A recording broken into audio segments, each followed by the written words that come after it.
como você a lê, versos número 27, que diz: ele respondeu: ame o Senhor, o seu Deus, de todo o seu coração, de toda a sua alma, de todas as suas forças e de todo o seu entendimento, e ame o seu próximo como a si mesmo.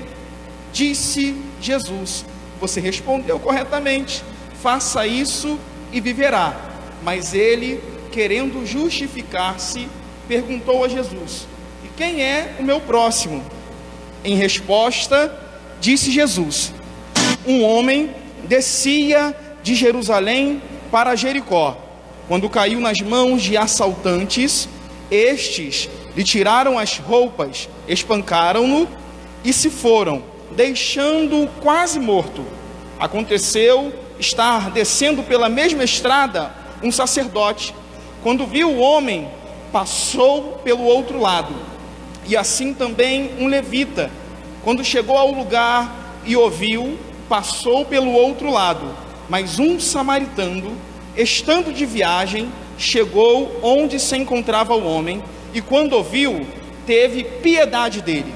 Aproximou-se, enfaixou-lhe as feridas, derramando nelas vinho e óleo. A igreja pode repetir: vinho e óleo? Mais uma vez: vinho e óleo. Depois colocou sobre o seu próprio animal e levou-o para uma hospedaria e cuidou dele. Somente até aqui a igreja pode se assentar glorificando a Deus. Aleluia! Louvado seja o nome do Senhor. Amados, estamos diante de uma palavra muito conhecida, muito pregada, e até então o seu contexto é um tanto repetitivo. Nós lemos diversas vezes Jesus no exercício do seu ministério terreno, sendo interpelado pelos doutores da lei. Ou seja, ele era atacado literalmente. Ele era atacado literalmente pelos doutores da lei. Homens que se levantavam contra, o ministério de Jesus. Tais eram fariseus, tais eram escribas, os tais eram até mesmo os saduceus, que não criam na ressurreição. E eles chegavam até o mestre e muitas das vezes com perguntas que aparentemente eram perguntas o quê? Inofensivas. Uma pergunta, vou usar um termo muito usado, uma pergunta que não tem nada a ver. Mas Jesus, sendo ele quem ele era, sendo Deus na terra, ele conhecia a intenção de cada abordagem.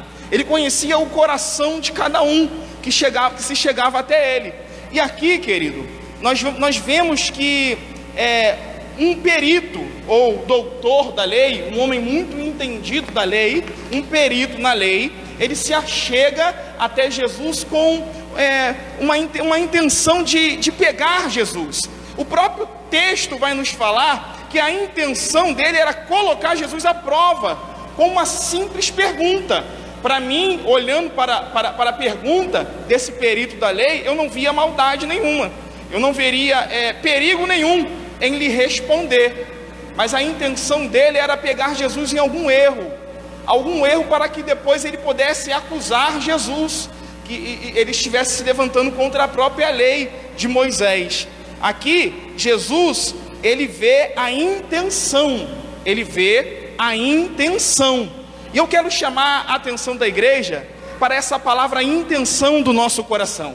Intenção do nosso coração. Eu estava falando, se não me engano, foi com a irmã Zezé, sobre as obras. Eu creio que haverá um tribunal de Cristo, aonde ele vai dar galardão à igreja que trabalhou, que foi operante na terra. Eu creio que há galardão. Eu creio que há uma recompensa dos céus para toda a obra feita. Por isso eu e você temos que se esforçar, querido. Essa obra tem uma recompensa. Nós estamos aqui como embaixadores de quem? De Cristo na terra. Nós somos a igreja do Senhor na terra. Nós somos luz, nós somos sal. e nós estamos trabalhando para Ele, querido. E a Bíblia, ela diz que há uma recompensa para essa obra, mas toda obra, ela passará por um teste, querido, por uma avaliação. Toda obra será provada, querido. E qual vai ser o critério para provar as nossas obras? A intenção do nosso coração. Eu posso fazer a obra do Senhor, eu posso fazer algo aparentemente correto e muito certo, mas Deus, Ele vê uma intenção totalmente errada dentro de mim, querido.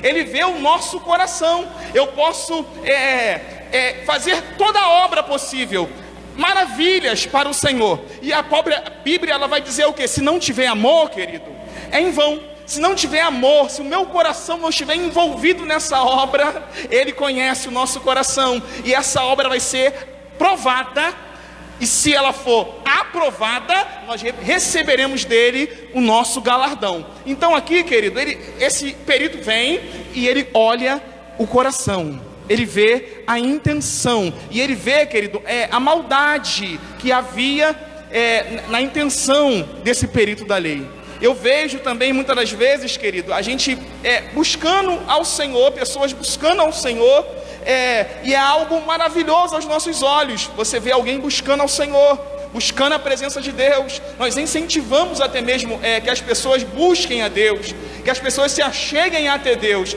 Mas aí é interessante a gente observar também a intenção, o porquê estão buscando ou estamos buscando a Deus. É necessário nós entendermos isso. Por quê? Muitas das vezes nós buscamos a Deus por algum objetivo pessoal, ou buscamos a Deus porque precisamos de uma bênção. Ele é abençoador, sim ou não, igreja? Ele é abençoador, Ele abençoa, Ele age em nosso favor. Se não fosse Ele ao nosso lado, o que seríamos de nós? Ele abre porta, Ele cura, Ele é maravilhoso no seu agir, Ele transforma, né? Há um divisor de águas naquele que tem um encontro com Cristo. Mas aí, querido, nós temos que ter como intenção, querido, a salvação em primeiro lugar. Nada mais do que isso. A salvação em primeiro lugar. A salvação sendo prioridade na minha busca por Ele. Eu posso buscá-lo, é errado? Não. Por uma porta de emprego? Posso buscá-lo por uma porta de emprego. Ele é tão poderoso, certamente Ele vai abrir a porta. Eu posso buscar Ele porque alguém da minha família precisa de uma intervenção na sua saúde? Posso buscar. Ele é curador. Ele é curador. Eu posso buscar por alguém? Posso buscar por um outro motivo para que Deus transforme a vida de um familiar? Posso sim, querido, posso buscar. Mas eu tenho que buscá-lo primeiramente pela minha salvação. Pela minha salvação. Eu tenho que olhar a cruz, querido, e entender que aquilo foi algo substitutivo. A morte vicária. Ele morreu no meu lugar. Ele morreu por mim, querido. Nós somos alcançados pelo sacrifício que caiu sobre Ele. Pelas pisaduras dele, nós somos sarados. Ele fez tudo aquilo, querido, pensando em mim, pensando em você. Eu quero contextualizar essa fala usando um outro texto, ao qual uma multidão, a Bíblia vai dizer que cerca de 5.000 homens, sem falar de mulheres e crianças, estavam buscando a Ele. E aí, a intenção era uma intenção errada. E Cristo, Ele viu isso. Porque eles estavam buscando, porque esse Cristo, Ele multiplicou pão e peixe e alimentou uma multidão. Então maravilha, esse homem deveria até reinar sobre nós. Eles queriam até mesmo tomar Jesus à força e obrigá-lo a ser rei. Jesus, sabendo a intenção, Ele se desvencilhou e deu um perdido nessa multidão. Mas eles não desistiram de buscar Jesus. Eles foram andando atrás de Jesus. E quando eles encontraram Jesus, o que aconteceu? Jesus, Ele viu, sabendo a intenção, começou: vocês estão me buscando porque vocês viram o que eu fiz lá atrás. Mas aí agora o sermão mudou. Ele está chamando para um compromisso. Está falando que Ele é o pão da vida, que Ele é o pão vivo que desceu do céu, que tem que comer da carne dEle, que tem que beber do sangue dEle. E aí eles começaram a sair um por um. foi saindo, foi esvaziando, até chegar ao ponto que o próprio Cristo virou para os discípulos e disse assim: vocês querem também ir? Querem ir embora? Vocês podem seguir e também ir. Aí Pedro disse assim: Senhor, para onde nós iremos? Se só tu tem palavra de vida eterna. Só nele tem palavra de vida eterna. Na terra não tem um outro nome dado aos homens para o qual nós viemos ser salvos. Só o nome dele. Então, quando a gente tem esse entendimento, a gente não sai da presença. A gente não sai da presença por motivo nenhum, porque só nele nós temos salvação. Só nele. Então se agarra por isso, querido. Se agarra porque por ele nós somos salvos, justificados perante Deus. E por ele nós somos co-herdeiro, aleluia, de bênçãos espirituais, querido. E nós vamos receber isso, querido, por ele, e nele a salvação. Eu posso buscar por uma porta aberta, eu posso, mas se eu não entender a salvação, ele vai abrir a porta e eu vou sair da presença. Eu posso buscar por uma cura? Posso. Mas aí o que vai acontecer? Ele vai curar e pode ser que eu saia da presença. Mas se eu entender que só nele há salvação, eu não o deixarei. Eu entenderei que eu tenho que permanecer, eu tenho que continuar, querido, porque breve o Senhor vem. E quantos aqui estão esperando o Senhor? A segunda vinda de Cristo, aleluia. A igreja está dizendo: Maranata, então, ora vem, Senhor Jesus. Ele vem buscar a sua igreja. Aqui a intenção é reprovada, e o perito é colocado à prova agora. O perito, ele vai usar todo o conhecimento dele e vai expor diante de Cristo, porque Cristo vai dizer: você está me perguntando isso? Algo tão simples. Você me pergunta, você não conhece a lei? Como você interpreta ela? Aí o perito vai dizer: calma aí. Penso ele melhorando a sua dicção para fala, a oratória no ponto, e ele começando a expor. Está escrito lá que eu tenho que amar a Deus de todo o meu coração, com toda a minha força, com todo o meu entendimento. Deixa eu ver se eu esqueci de alguma coisa. Não. E amar o meu próximo como a mim mesmo. Jesus virando e vai dizer: então tá bom, é isso aí mesmo, parabéns. É só você fazer isso e você vai ter a vida eterna. É simples, né? E ele vai querer se justificar.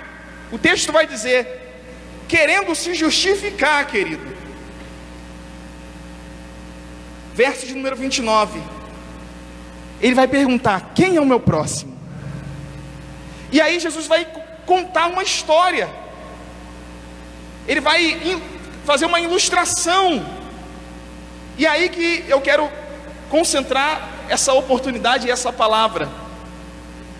Na história ele vai falar de um homem que saiu de Jerusalém e o destino era Jericó. No meio do caminho ele foi abordado por assaltantes. Esses assaltantes foram extremamente violentos. Espancaram ele, tiraram a sua roupa e o deixaram à beira da morte no caminho, quase morto, a ponto de morrer. E aí Jesus, fazendo a narrativa, vai dizer: passou um sacerdote, viu e fingiu que não viu. Passou um levita, também viu. Não, mas está morto. Não, o texto não fala que o homem estava morto. Ele estava quase morto. Se tivesse morto, o sacerdote e o levita, eles teriam uma justificativa para não fazer nada, porque eles seriam contaminados. A lei dizia que o sacerdote não poderia se contaminar com nada morto. Assim como a lei do Nazireu, falamos aqui há um tempo atrás, o sacerdote ele tinha uma justificativa para passar direto. Mas eu quero entender que aquele sacerdote que passou, identificou que ali estava alguém ferido, alguém que, se não houvesse uma intervenção, iria a óbito, está quase morto. Quem sabe um gemido pelo menos ele ouviu, um som de agonia, quem sabe o sacerdote e o levita ouviu, e identificou: tem alguém ali, mas não vou me envolver não. Porque se envolver, querido, dá trabalho.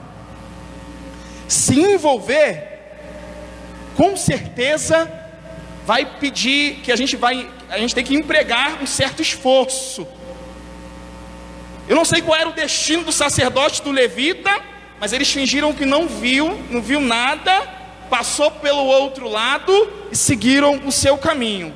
Aí na narrativa Jesus vai dizer, mas veio um samaritano, vindo de viagem, viu ali alguém agonizando, porque está quase morto, alguém gemendo de dor, alguém pedindo socorro, querido, e ele vai parar, ele vai se aproximar, querido, desse homem, ele vai prontamente, no verso de número 34, enfaixar as feridas.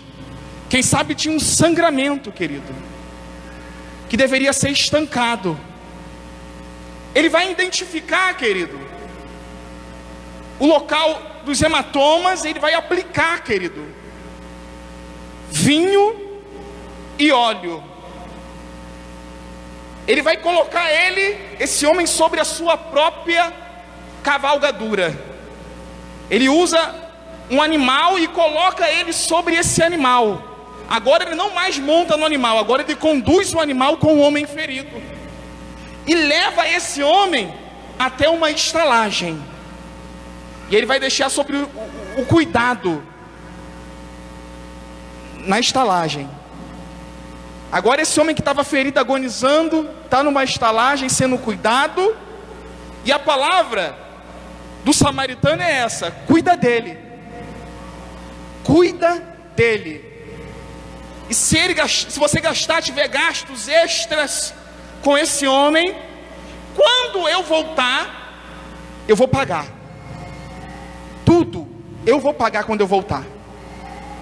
Isso aqui está ilustrando, querido. Assim o Espírito Santo me deu essa palavra, ao meu entendimento, o próprio Cristo e a obra que Ele tem feito nas nossas vidas. Todos nós temos uma história. A irmã Nildes, ela tem uma fala, irmã, que a senhora fala, que eu compartilho dessa fala.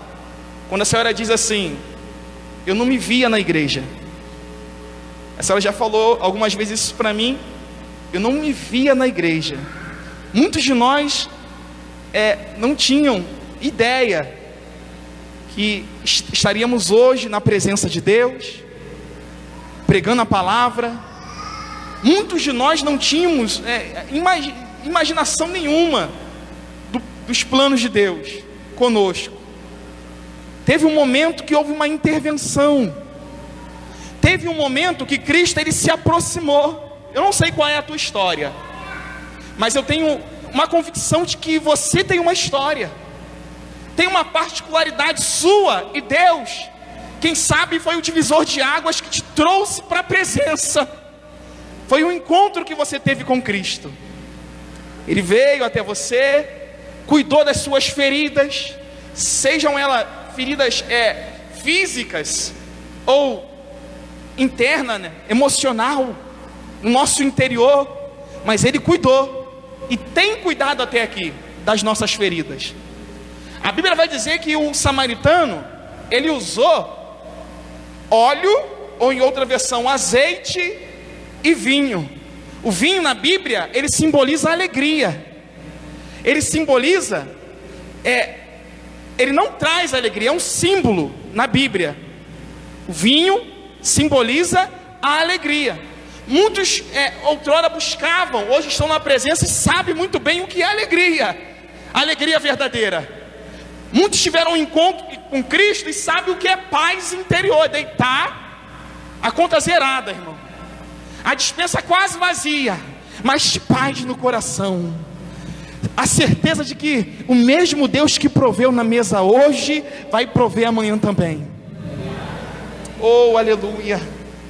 Outrora nós estávamos experimentando uma alegria que não é uma alegria verdadeira. É algo muito ilusório, querido. Você vê as pessoas buscando, cercada de pessoas, mas ao mesmo tempo se sentindo sozinha. Porque dentro de nós, querido, há um lugar que não pode ser preenchido com nada além da presença de Deus. é um lugar exclusivo que só Ele pode preencher. Enquanto este lugar estiver vazio dentro de nós, nós seremos incompletos. Nós seremos incompletos. É necessário que Ele derrame na tua vida, na minha vida, um pouco desse azeite. Um pouco desse azeite que simboliza o Espírito Santo. Um pouco desse vinho que simboliza a alegria verdadeira. A alegria verdadeira. Aleluia, o mesmo azeite, o mesmo vinho, aleluia, representado na Bíblia, como o azeite representa o Espírito de Deus. Nós necessitamos do Espírito Santo nas nossas vidas. Ele fez isso conosco. Essa obra nós não imaginávamos, mas um dia Ele chegou até a gente. Ele também se aproximou, e graças a Deus por isso. Aleluia. Tem um dito aí, eu não tenho escutado ele mais, mas se ouvia muito há um tempo atrás: cada um no seu quadrado. Mas isso não é de Deus, porque se nós não sairmos do nosso quadrado, se nós não irmos atrás, porque olha só, esse homem que está ferido agonizando, ele não tinha condições de ir à estalagem, ele foi trazido à estalagem. Tem gente está gemendo, tem gente que está agonizando e precisa também de uma intervenção. Agora é com a gente. Será que você pode entender a tua missão? Será que você pode declarar? Agora é comigo. Agora é comigo. Cristo, Ele vai nos capacitar para essa obra. Agora é comigo. Cristo nos deu autoridade no nome dEle. Eu tenho que viver isso. Eu estou apaixonado por essa palavra. Está ardendo no meu coração essa palavra. Cristo, Ele deu autoridade aos discípulos, dizendo: vão, no meu nome vocês vão curar os enfermos. No meu nome vocês vão expulsar demônios. Se vocês comerem alguma coisa mortal, não vai fazer dano nenhum. Não vai fazer mal nenhum a vocês. E os discípulos foram. E aí, a Bíblia vai dizer no Evangelho de Marcos que o Senhor cooperava. O Senhor cooperava. Quando a gente se propôs a fazer essa obra, o Espírito do Senhor, Ele vai cooperar contigo. Ele vai cooperar comigo. Ele vai fazer acontecer, querido. Mas é necessário eu me apresentar. Agora é comigo. Ele fez comigo para mim fazer com alguém. Ele fez isso na minha vida. Eu posso falar que eu era um improvável. Quem diria? Eu posso dizer que nem o inimigo imaginava. Eu estava preso de uma forma que nem o inimigo imaginava que eu ia sair dessa. Aí eu me lembro, se eu não me engano, do Salmo 124, que fala isso: se não fosse o Senhor que estivesse do nosso lado, o inimigo teria nos engolido vivo. Porque alguém olhava e dizia assim: é um traficante. Pai já morreu, mãe já morreu, agora vai virar a cabeça. Já não era meio certo da cabeça. Agora sem o pai, sem a mãe, não tem quem controle ele, não tem quem respalde ele. Agora, e alguém já declarava isso. Mas graças a Deus, porque Cristo, Ele se aproximou, atou ferida, aplicou azeite. Você poderia glorificar por essa palavra. Ele aplicou azeite, Ele aplicou vinho, transformou, querido, nos conduziu a uma estalagem. E nós estamos agora sobre o cuidado dos hospedeiros dessa estalagem. Nós estamos agora numa dispensação. Há um tempo, a palavra vai dizer assim, ó, o texto ele vai dizer: Ele deixa o homem na hospedaria, sobre o cuidado de um hospedeiro, e Ele disse: cuida dele, tá? E quando eu voltar, eu pagarei todas as despesas que você tiver com esse homem. Você está sendo cuidado nessa hora, querido. Esse cuida dele, eu entendo que Ele já deu condições. Vão chegar pessoas nessa casa, presbítero Felipe, vão chegar pessoas, mas vão chegar precisando de um cuidado. E agora é comigo. Eu preciso ter azeite, eu preciso ter vinho para aplicar na ferida. Eu preciso me aproximar, eu preciso sair do meu quadrado. talvez eu vou precisar dar um abraço. Nós entendemos o contexto que nós estamos vivendo, mas abraço é você dar eu posso interpretar aqui como uma atenção ao problema vivido por essa pessoa. Vão chegar aqui gemendo ainda de dor. Vão chegar aqui porque estão sendo conduzidos a esse lugar. Me lembro agora, o Espírito me trouxe a lembrança de quando nós estávamos ali no evangelismo. Não sei se os irmãos puderam observar. Se aproximou um homem com uma garrafa de cachaça na mão e derramou. Eita Jesus, já valeu a pena aquele evangelismo. Aí ele falou assim: eu vim até esse lugar porque eu ia encontrar ajuda na praça. Ele sentiu no coração dele que ia encontrar ajuda na praça. E nós estávamos ali pregando a palavra. Eles vão vir a esse lugar, querido, porque esse lugar é lugar de ajuda. Esse lugar é onde o altar fala, o altar orienta, é a estalagem, aonde eles precisam ser cuidados, ser orientados. Aqueles vão receber estratégia para a família ser edificada, a família ser construída novamente.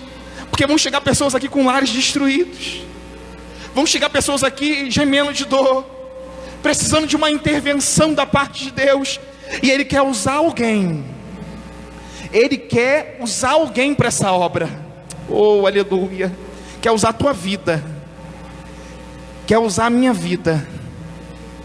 A estalagem é o lugar, simboliza o lugar onde estaremos sendo cuidados. A recomendação que eu posso lhe dar aqui dentro dessa palavra é: fica na estalagem. Não sai da estalagem. Fica ali, porque ali está sendo cuidado, está sendo tratado. Ele está tratando de você na estalagem. Vou fazer uma pergunta aqui, já sei a resposta, é uma pergunta retórica. Quantos querem salvação aqui? Já sabia. Quantos querem salvação aqui? Oh, aleluia, eu quero salvação para a minha vida. Porque não adianta eu pregar, ganhar o mundo inteiro e perder a minha salvação. Eu estou operando a minha salvação. Opa, tenho que me desviar, me desvio. É um mau caminho, porque eu estou conduzindo a minha salvação. Ele me salvou e é necessário que eu vigie, que eu ande em caminhos que agradam a Ele. Assim eu estou operando a minha salvação. Eu quero que a salvação alcance toda a minha família, todos os meus parentes. Tem primos ainda que não estão na presença, amigos que não estão na presença. Tenho uma irmã que não se encontra na presença. E eu quero salvação. Aí eu me lembro daquela palavra que os espias, descendo a muralha de Jericó, falaram para Raabe. Porque Raabe queria salvação, assim como eu quero salvação. Raabe queria salvação para toda a sua família. Então tá bem, Raabe, tu quer salvação? Então tem algumas regras que você tem que observar. Ata aí na tua janela esse cordão que você nos fez descer. É um sinal. Se nós observarmos que esse cordão permanece na tua janela, é um sinal que o pacto ainda está de pé. O cordão era um cordão vermelho, escarlata, e deveria estar atado na janela. E você quer salvação para o teu pai, né? Para a tua mãe, para todos os teus irmãos. É o seguinte, Rabi, vou te ser sincero: eles têm que entrar na tua casa. Eles têm que estarem dentro da tua casa. Nós teremos compromisso com quem estiver dentro da tua casa. Quem estiver fora, aí é por tua conta e risco. Não podemos fazer nada por quem estiver fora. Está desprotegido. Estalagem, quem estiver dentro está protegido, está sendo cuidado, está coberto, tem uma cobertura sobre esse lugar. Não estou falando de denominação, eu estou falando da presença dele. fica na presença dele. Eu quero ser mais claro para você entender. Não deixa Jesus por nada nesse mundo, querido. Não larga Jesus por nada nesse mundo. Fica na presença, permanece na presença, e aí ele terá compromisso contigo. E aí, querido, quando você perceber, já entrou mais um, já entrou outro, já entrou outro, e aí toda a tua família vai se encontrar na presença. Eu creio que você, querido, tem uma esperança no teu coração, para que a salvação se complete, para que o teu cônjuge seja alcançado, para que os teus filhos também sejam alcançados. Então permaneça na presença, não deixe a presença por nada nesse mundo. Oh, aleluia. Aí haverá proteção, e ele terá cuidado. Ele tem uma obra, ele tem uma obra tremenda nas nossas vidas, para os nossos dias. É para os nossos dias. Eu quero te convidar a se colocar de pé no nome de Jesus. Aleluia.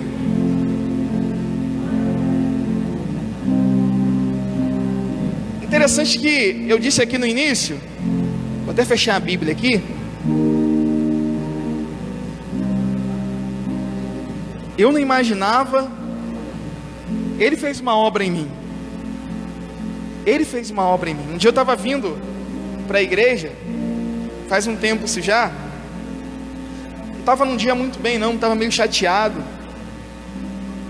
Estamos sujeitos ao dia mau. E aí, eu passei por um grupo de pessoas, irmãos.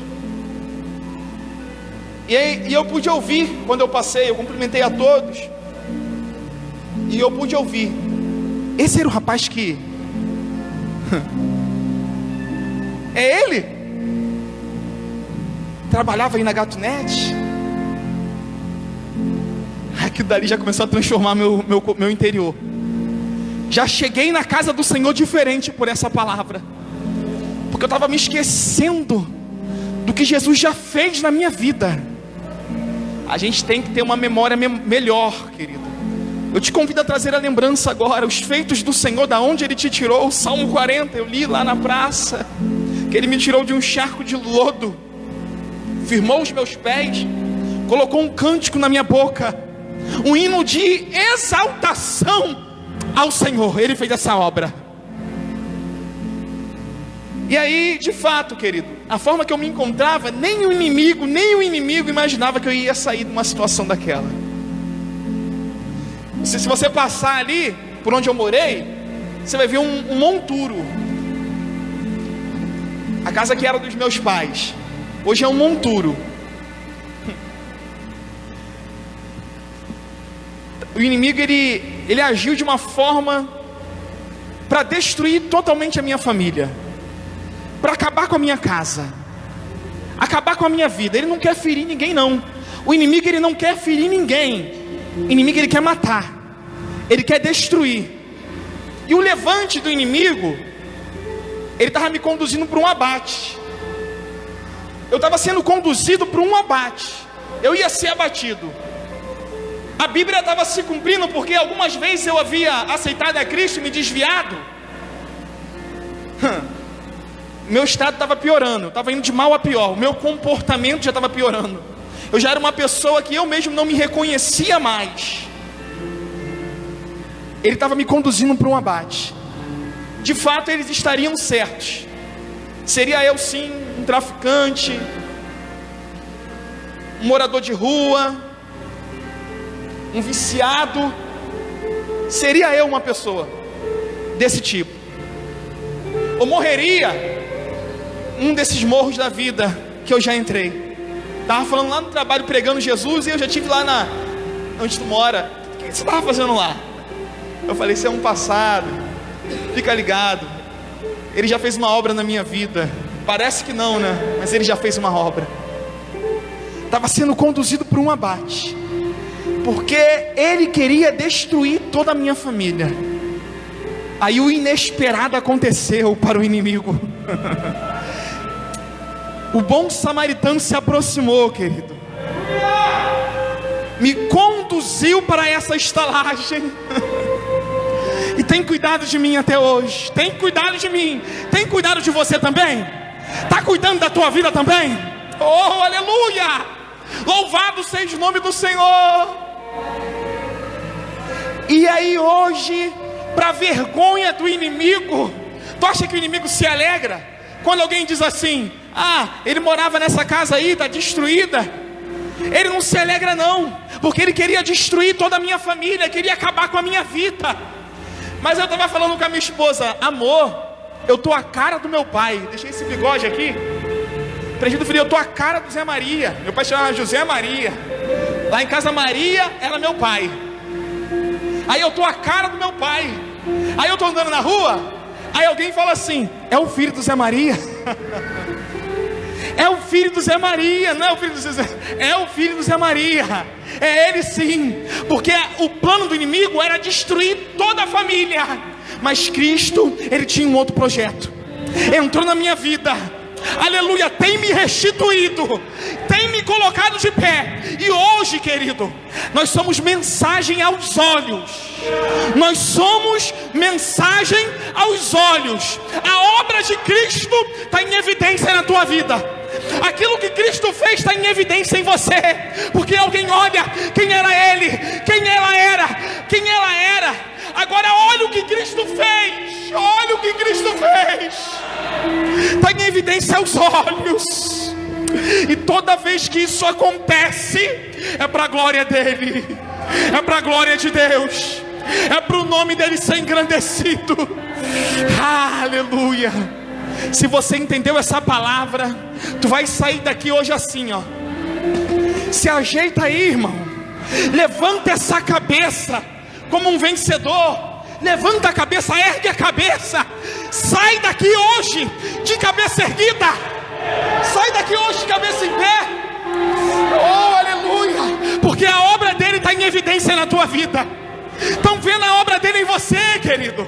Estão vendo os feitos dele em você, querido.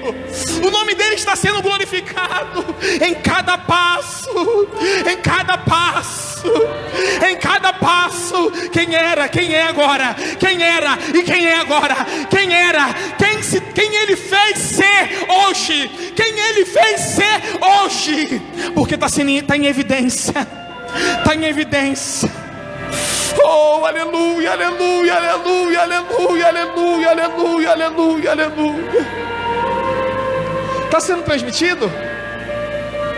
Ah, que bom que está sendo transmitido. Pode vir, querido, esse é o lugar.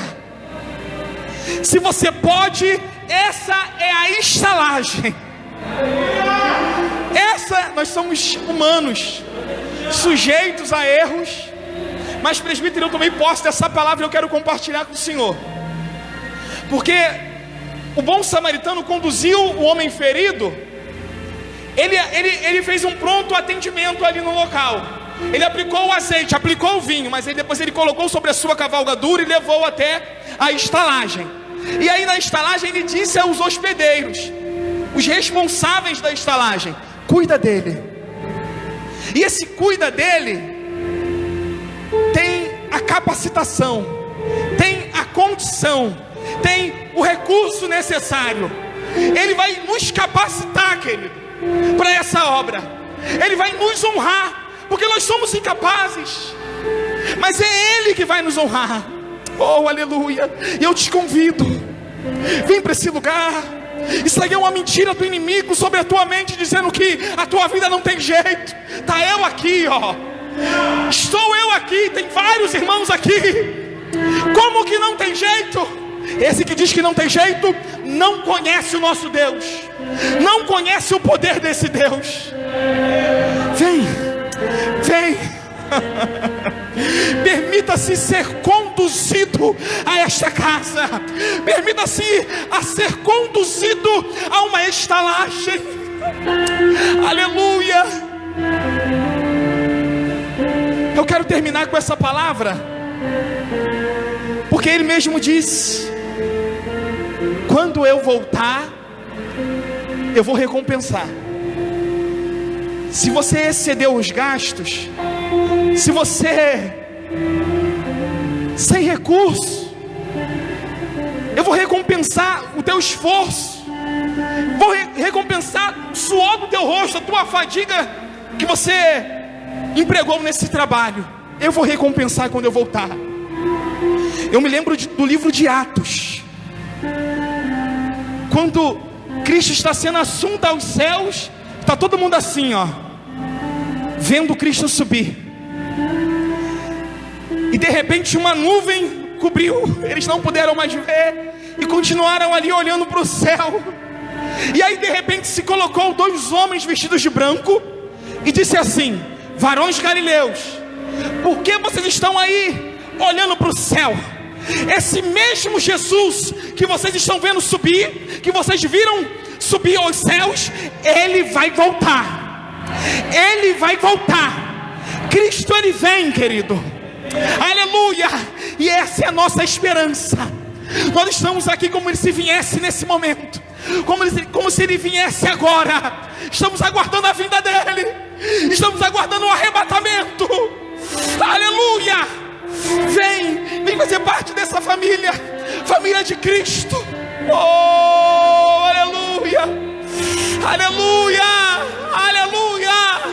Glória ao nome do Senhor. Ele voltará, querido. E Ele quer nos encontrar na estalagem. Ele quer nos encontrar na sua presença. Aleluia. Ele quer cuidar de mim, de você. Ele quer sarar tuas feridas. Oh, aleluia. Põe a mão no teu coração nessa hora.